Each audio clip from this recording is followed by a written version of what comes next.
একটা ভিডিও নিয়ে আইতাছি। ভিডিওটা হইল যে এখানে র্যাঞ্চোর মাংস হইতাছে।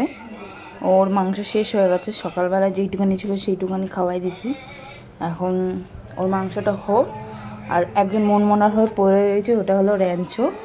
কেননা ওকে নিচে ঘোরাতে ঘোরাতে নিয়ে গেছি, কিন্তু সেরকমভাবে মন পুষিয়ে ঘোরানো হয়নি। এর লগে ওর মন খারাপ বসে ও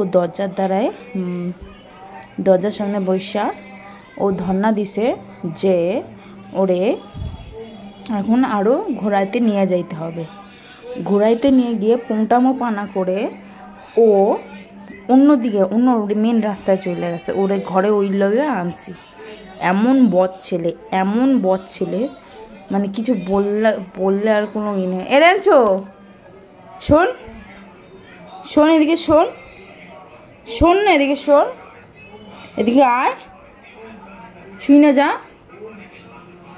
মহা বদমাইশ ছেলে, 1 নম্বরে বদমাইশ ছেলে। এর লগে কি করতে হয় একটু কমেন্ট করে বলুন তো।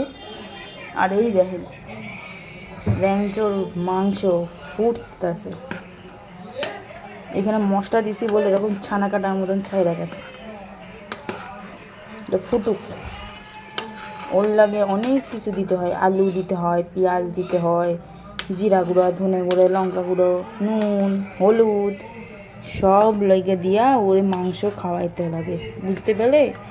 কার বাড়িতে এরকম আছে দস্যুপানা? ফুটুক, তার লগে রাখি। আবার কালাই